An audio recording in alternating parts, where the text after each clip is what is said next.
The end games are maybe not the most exciting part of the chess game, but they may be the most important. Like if you know how to win different end game situations, like if you end up being just like a superstar end game player, then you will probably learn how to convert middle game positions into end game positions. So you'll know how to win.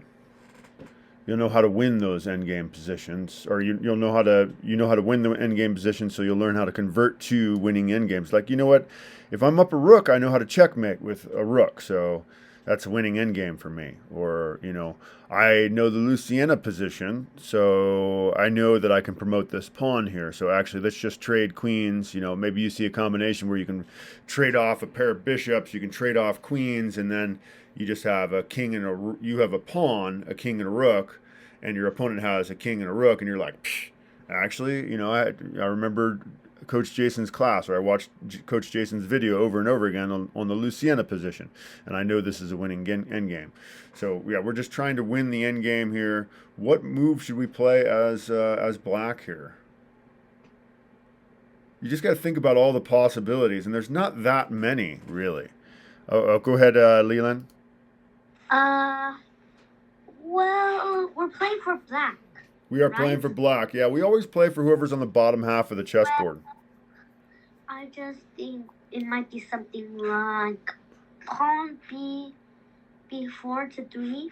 Yeah, I mean, what are they going to do about that? Well, they could push their pawn. Well, they could, but the thing is, like right now, we can't do anything about that pawn because the pawns themselves are shielding I, us, I right? mean, you could just, you could just make a defense with your king. Well, yeah, so if they push forward, well, then we can step in on that pawn, and that pawn is lost. We win the pawn. They can't push it. They can't push their e pawn. They cannot do it. As soon as they do, we're going to gobble it up with our king.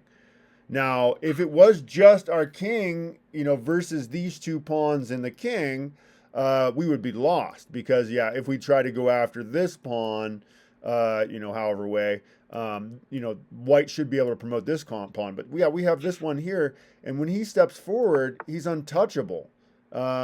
He's too far away. If if the king can't step inside the square that associates the pawn with its promotion rank, then he can't get there. So there's no way to stop that pawn, but we can stop this pawn. Now, yeah, so that's the most critical thing there. So he attacks us, but we can just go ahead and take this pawn. And now, yeah, it's crazy that he stepped forward there. That makes no sense. He should have instead moved his king up and tried to, force something over here maybe. But of course, we're only 2 moves from getting a queen. By the time he gets into position, we've got the queen coming over, causing some problems. But yeah, in this case, we just step in on it. The king. Yeah, See, I think that was correct. yeah. So the king is an endgame piece. The king is better than a bishop and better than a knight in the endgame. A lot of people maybe have trouble understanding that. Like during the game, the main part of the chess game, we're trying so hard to keep our king safe. We forget that once it comes down to just a few pieces on the chessboard, it's mostly pawns and maybe a piece or two. The king can be an attacking piece. And Yeah. you do need to get him involved. All right, so it is black to play here. And yeah, we should be able to win this position somehow, some way. Okay. Now you're nominated. Now what? Interesting. How do you win this position? Yep. That's what we want to ask ourselves. Think about Zwitzenzug or Zug's. No, sorry, I should say Zug's Wang. So sometimes you can win a position just by like taking away moves from your opponent, so they like have nowhere to go. Go ahead, Leland. Well, rook to b4 is a little ridiculous. Well, I Rook know that's captures. Rook captures b4. I don't see how that could be good. I yeah, I mean, don't. Yeah, that's not good. you're just considering checking moves though. Yeah, it doesn't seem Yeah, any good, and it doesn't seem like you know, this is a checking move too. It seems useless because they can capture either yeah, direction en passant with check. So that seems pretty lame. Yeah, so that's no good. Yeah. So it might be that we're trying to just limit where they can move. But then this is sort of ridiculous, but I mean, king to c6? I don't think it's ridiculous at all. I think it makes good sense. Because, a lot of times, like I said, your king becomes an attacking piece in the end game. They can't push that pawn because it's absolutely pinned. And yeah, we're taking that square away from them. It would probably be nice for them if they could penetrate into the position here, and help escort their pawns. A lot of times you do want to get in front of your pawn, so I think this is the correct move here. What did they do? They just moved so they moved their king. Sorry, yeah, they moved their king to b3 then. Oh, where is the dude? They moved it. Yeah, so after we play king to c6, we did make that move on the board, and they moved their king now to b3. Go ahead, Leland. Well, I think it might be rook d3 first. Rook to d3 just blunders the knight, doesn't it? Or blunders the rook to the knight.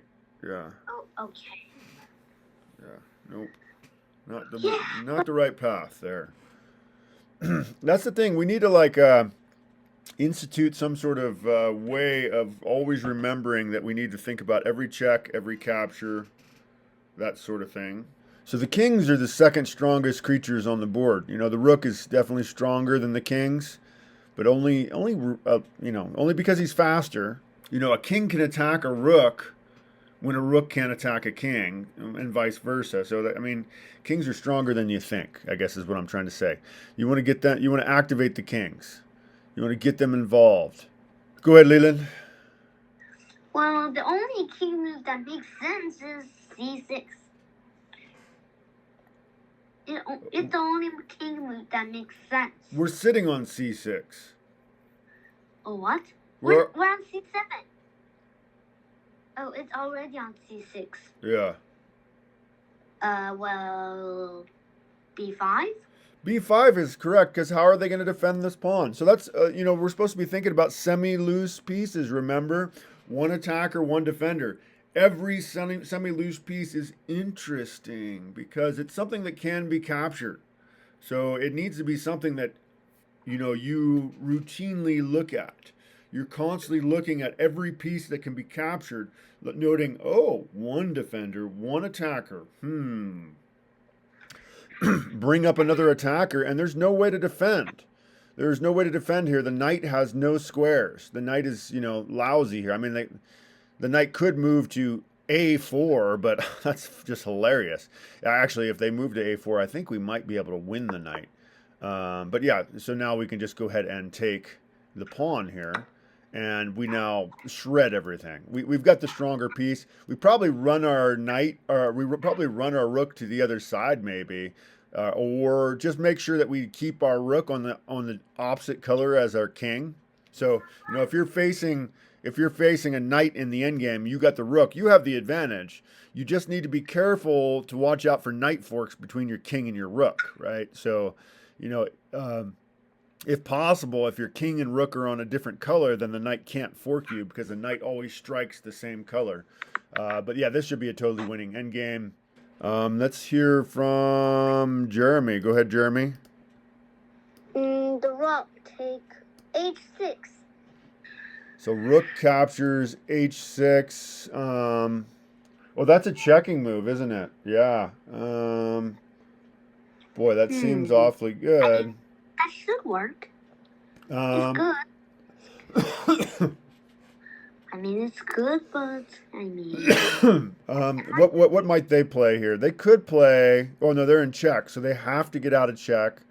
The rook, kind of ridiculous, because then you can push your pawn. Yeah.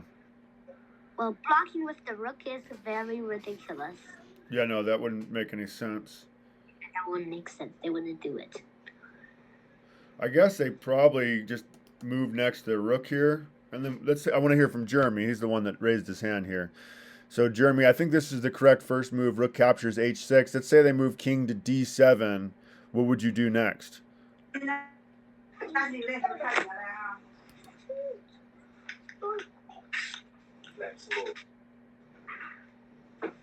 pawn get to e8. The pawn get to eat? What? You what? E8. Pawn to e8. Or wait, what? No, e8's way over here. How does a pawn go to e8? I'm confused. Are we saying pawn to g8 or? Oh, maybe you said pawn to g8. The trouble with pawn to g8, don't they just take with check?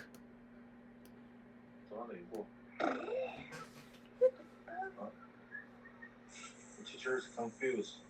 Well, I'm just not hearing what you're saying, I think. I heard somebody say pawn to e8, which is impossible. No pawns going to e8. So we're imagining that the rook captures on h6 here, right? I'm saying the king then moves to d7. You know, I'm not exactly sure where he would move. It would be bad for him to move in front of his pawn. That wouldn't make any sense. So I think d7 is reasonable. And then what should we play next?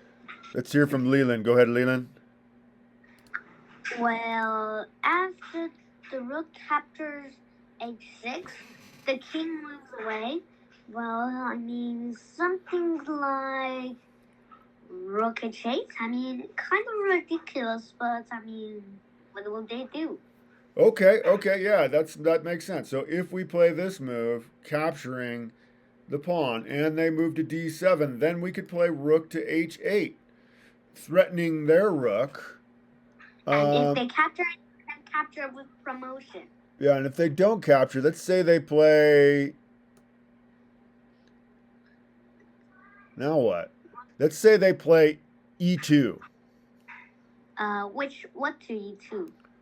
Oh. So when you just say e2, you're talking about a pawn. Otherwise, you say the name of the piece. That's how we talk about positions. Okay, so you mean pawn e2? Yep, exactly. Oh yeah. Well, It's not the end of the world. We have a way to deal with that. I mean, I think, yeah, that's not good. They have, okay, so that's why they have the rook. This is the right sequence. I'm. Okay, so if they push the pawn, I mean, I will just capture the rook. Exactly. You capture the rook. The king captures back. You can attack the pawn. If they push the pawn, you just step next to it. They're not going to be able to do anything about it. And their king is too far away from our pawn to get it. So we're going to end up promoting the G pawn to a queen and winning this endgame. So that's exactly right. So rook captures on h6. He does step right in front of the pawn, interestingly. Okay, I guess that's okay. And rook h8. yeah, we still can play rook h8 here. Wherever they go, rook h8. Yeah, and okay, so let's say, okay, Leland, so what happened here is, and you can't see it, so now their king is sitting on f7. We do have our rook on... Okay, f7. Yep, so their king's sitting on f7. The rook is still in the same spot. Our pawn is on g7, defending our rook, which is... Okay. Oh, I think I will just capture some of this. Capture what? Well, I mean, if their king's on... King's on f7. How does king get to f7? Oh, so you mean if you capture the rook, they capture your pawn. Yeah, that's not good. Okay. I'm not sure. All right. Well, it should, I think it, so this is kind of like, the king is an overworked piece here, I think is what's going on. I mean, semi-loose pieces are always interesting. Semi-loose pieces are always interesting situations. You always should consider every capture, right? We always consider checks, captures, loose pieces. Go ahead, Leland. I mean, yeah, there's not much, but I think in this position, the only move that would make some sense was, well, I mean, rook rook go behind the pawn. Oh, pin the pawn to the king? No, so what about rook captures rook? Shouldn't we consider that?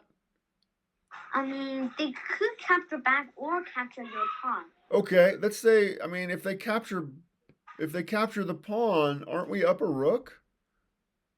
Yeah, you'll be up a rook. Yeah, and we're also attacking the e3 pawn. So, yeah, the best move is just to capture the rook. And if they capture the rook, we promote to a...